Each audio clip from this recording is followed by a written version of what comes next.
Hello and welcome to another Kubota video. This time it's a bit more of a technical video. I've got an intermittent issue with the oil pressure light. So sometimes it works when I turn the key to the on position, the engine not running. Sometimes it doesn't. Obviously that is the only warning light that this tractor has, and it is quite essential that if there is a problem that it does work. So let's see what happens today. Today the light is on, but there's a bit of wiring underneath here. Look, now it's off, on, which obviously is not how it's supposed to go. Let's zoom in on the light and see.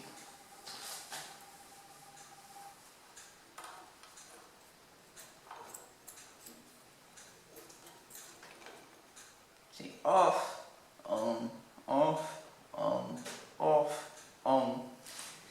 So that sometimes that happens with starting, that it's actually not on. Other times, who knows, if I'm driving and suddenly the oil pressure fails and this light doesn't turn on, there's a good chance that the engine will be damaged permanently. And then otherwise, if this light turns on, you can immediately stop. Now obviously it's also down here lower, as the original is up at the top. And anyway, the original one is up here and this one's down here. So what I also want to do is see if I can put this light back up here, sort out this wiring, and then obviously much easier to see if the light turns on when you're sitting, because it's down here. Your eye doesn't exactly fall on it. So that's the plan. We'll see if it works or not, and otherwise at least to fix this suspicious wiring, because at the moment on off does not give me a big vote of confidence. And if something does go wrong with this engine in terms of oil pressure, a replacement engine is about €1,000, because if the oil goes, pretty much everything will can get seized or scored.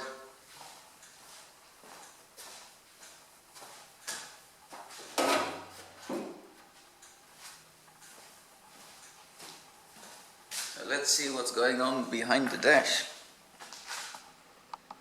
or underneath the dash.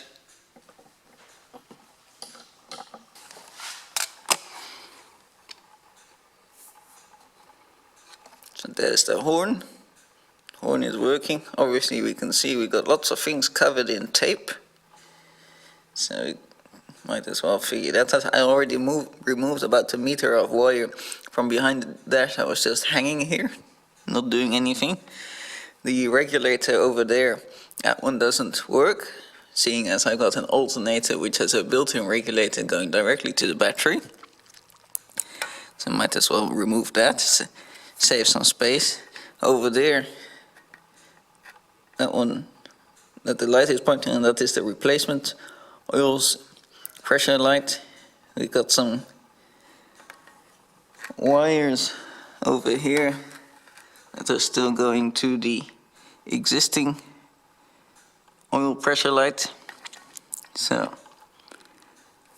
there's more electrical tape.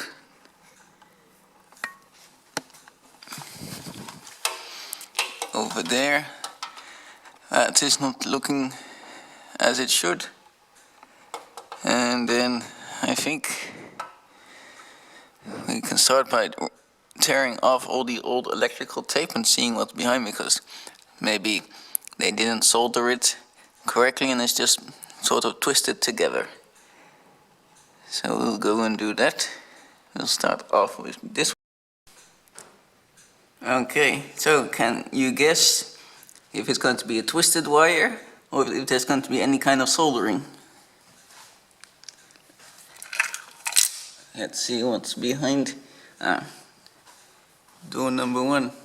And let's just, for a precaution, disconnect the battery first. Should actually always disconnect the battery before doing any kind of electrical work.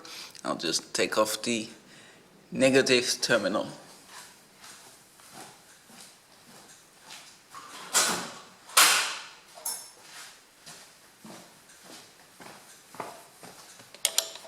which in this case is a size 13.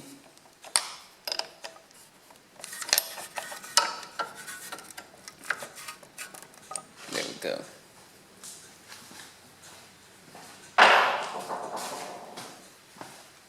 And in case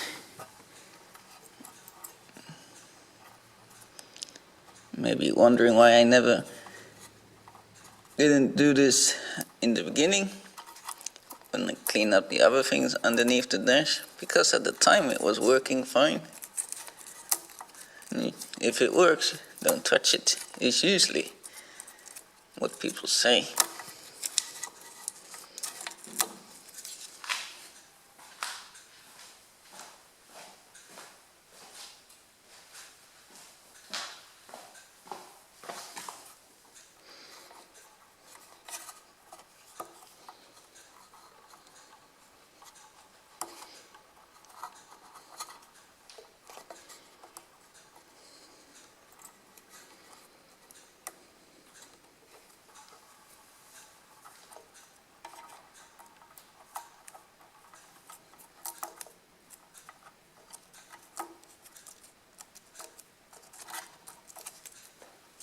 Right, well, there's sort of a splosh of solder.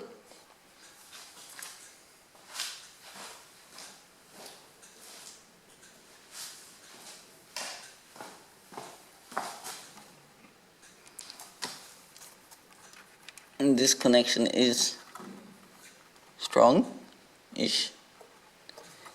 Okay, let's see if we can remove this light.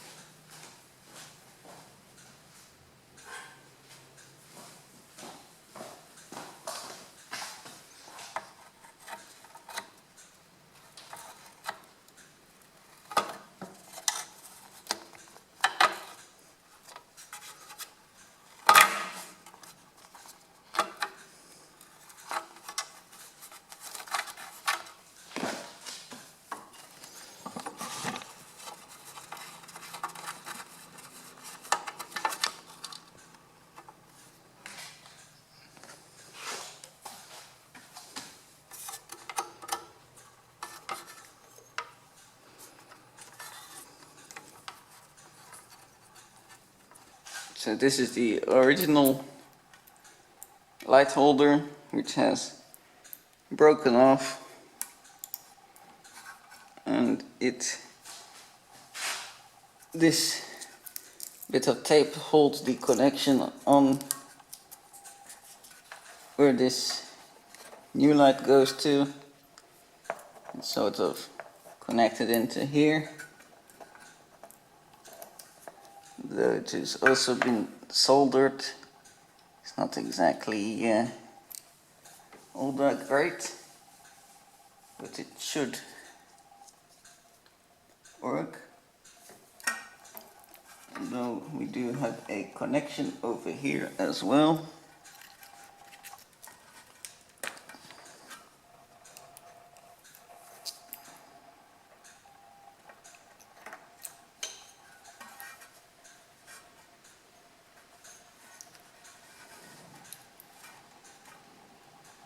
And we got this connection. And we've got some wiring that one goes to the switch.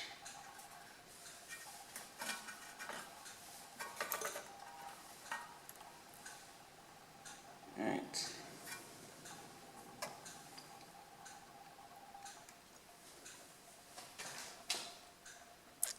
It's hard to put the camera under the dash.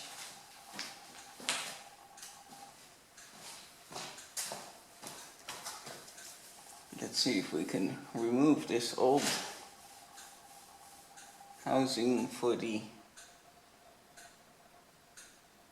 oil pressure light. It seems that it has been like this, broken for quite a while, and they use a bit of hose to form the connection, and then afterwards they just decided to replaced the whole light assembly, but they didn't bother removing the old one and just using the same existing spot. So let me see if I can get that piece of hose out from underneath the dash, and then I'll show you what I mean. Here we go. Here's the bit of hose. So there is like some piece of plastic inside. I guess they tried to use this as a coupler to connect the oil light into the existing socket.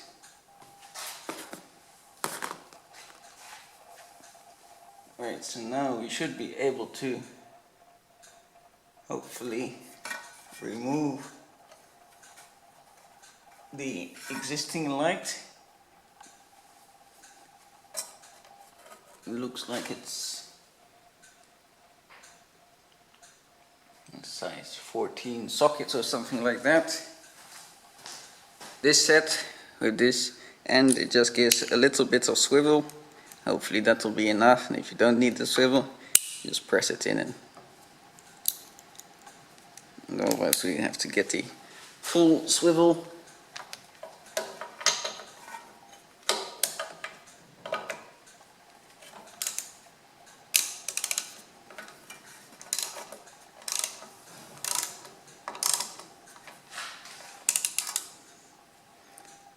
Okay, now the light is spinning and that is spinning.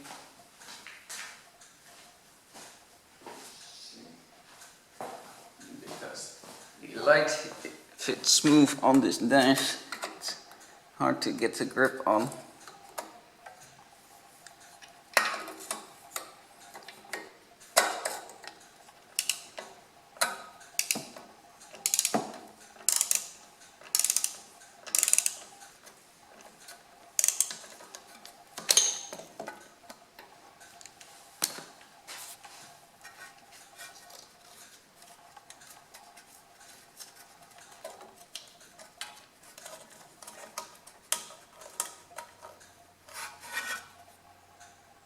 There's the plastic nut.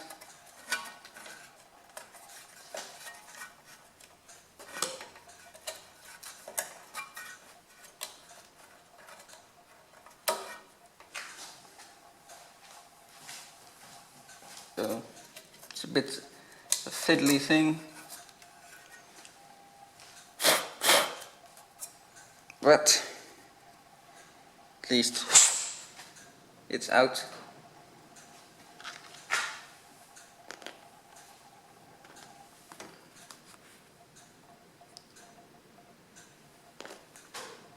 Okay, now let's see.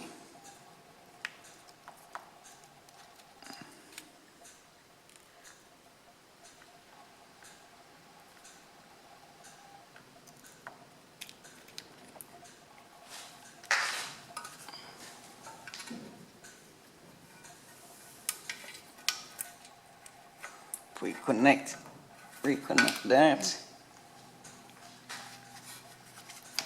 Keep this out of the way. Reconnect our negative. Just like this. Turn the ignition on. Okay, now the light works. Okay, let's see.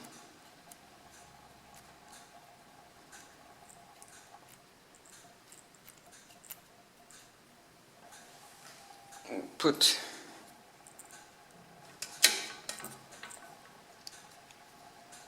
this back in.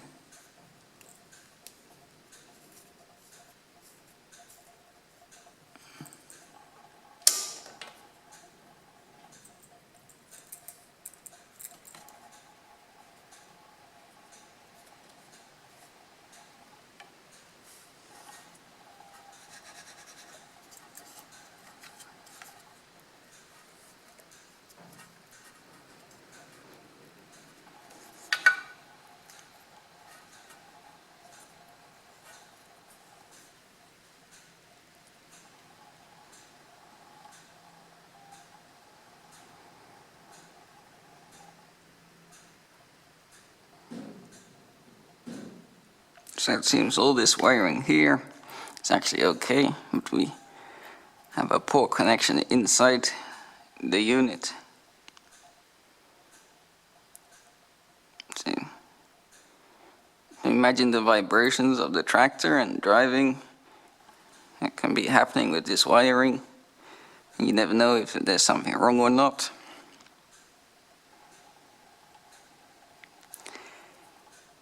So best is to then just have a look at the connections inside here and see what is actually going on. So key off, remove the negative,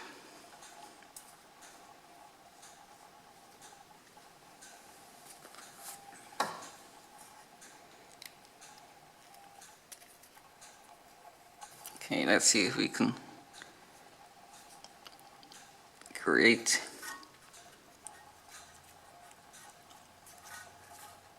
this scenario again.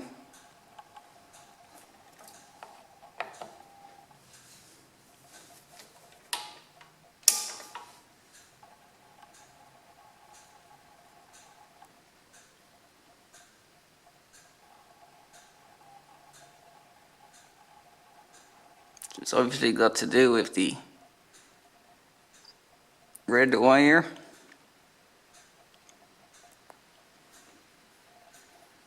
If I pull the red wire, light goes out. So there's a bit of play inside here where the connection is, and we've got to maybe add a little bit of solder to increase the connection.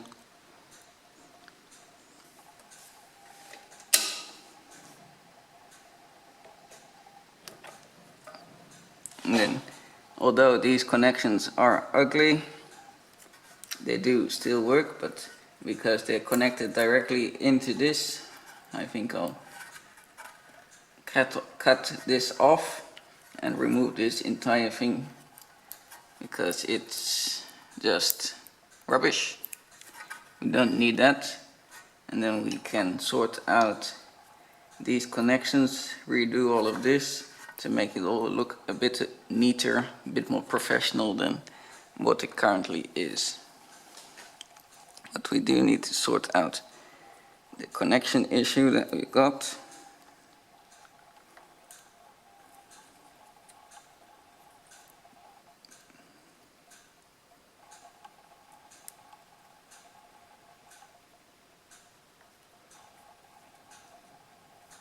So this part here doesn't always connect with this part. It may be one or the other after time has worn down a bit.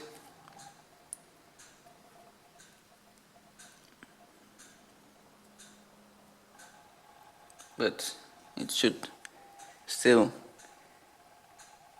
of course, work.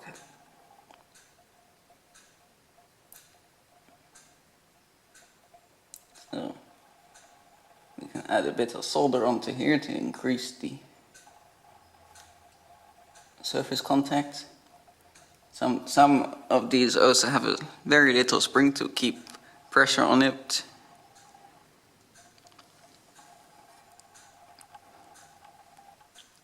So I'll have a look. I've maybe got a spring to do that, or otherwise we add a bit of solder.